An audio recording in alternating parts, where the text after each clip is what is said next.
That was Lightnin Hopkins' version of Baby Please Don't Go.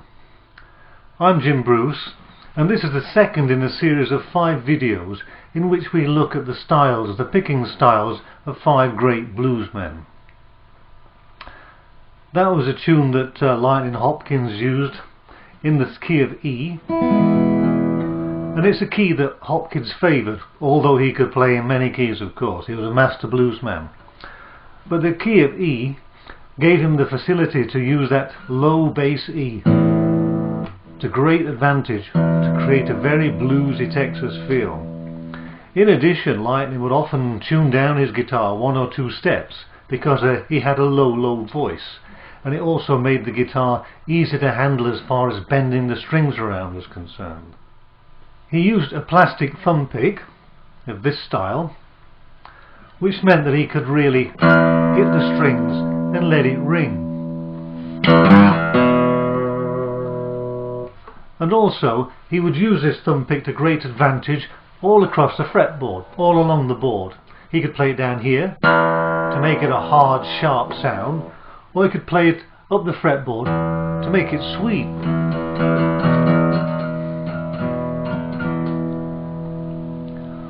Often he would play one single beat,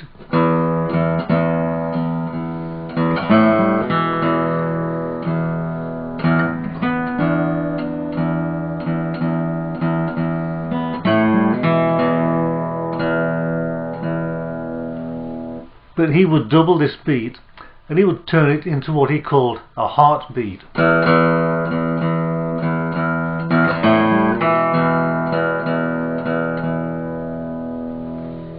This was a very powerful technique because the heartbeat speaks directly to the emotions, and it has a profound effect on somebody that listens to the music. I'm not going to use a thumb pick today because I'll find that it unbalances my fingers if I use a thumb pick and no finger pick. I like to use either finger picks on both thumb and finger, or just bare fingers and thumb. But I believe that Hopkins played with a plastic thumb pick and a bare finger. He also played with just one finger, and it was very nimble, of course, and it moved around. Lightnin Hopkins used many techniques, but he was really proficient in making a syncopated beat with his thumb, also creating that very special feeling.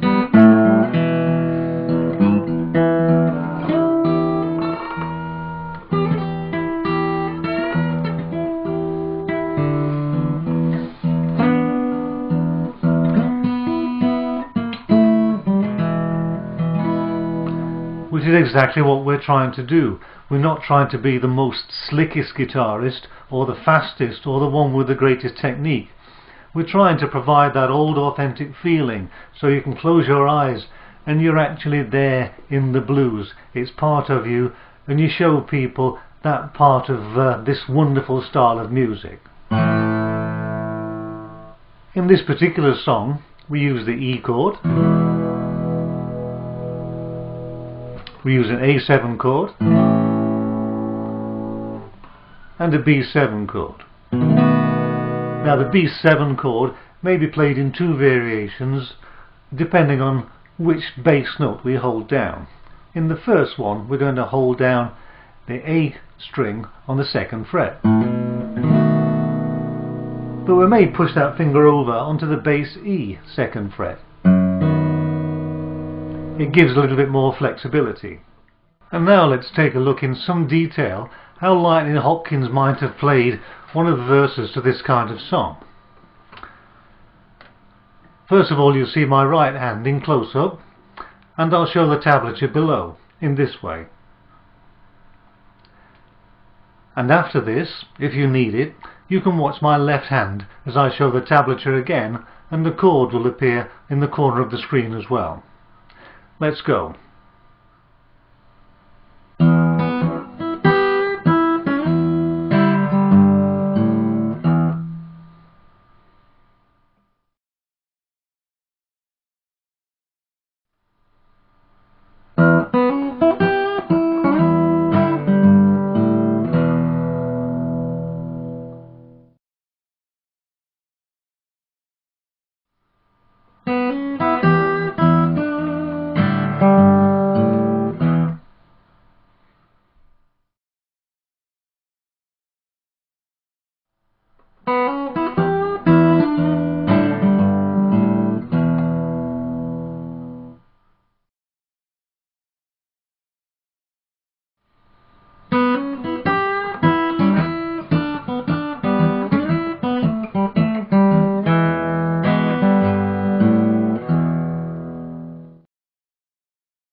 And sometime between the verses, Hopkins might just mark time for a little while, sometimes to give effect, or maybe to think about some other words to sing.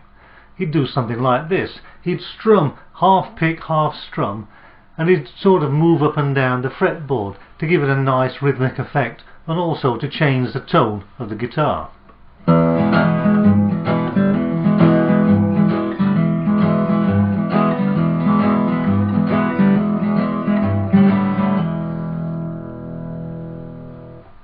In close-up it looks like this.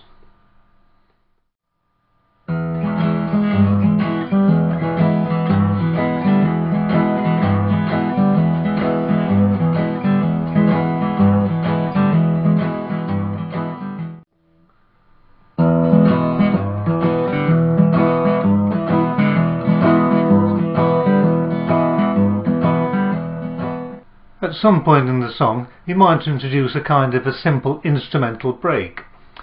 It's simple in form, but in fact the syncopation between thumb and finger makes it very attractive. It sounds a little like this.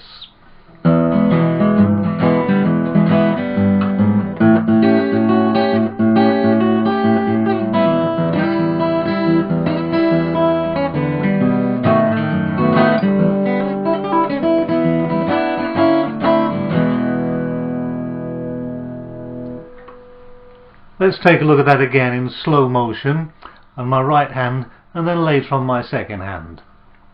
If you don't really need to look at the second hand, my left hand, if you're well enough advanced, then by all means just look at the right hand and fast forward through the rest of the video for the left hand.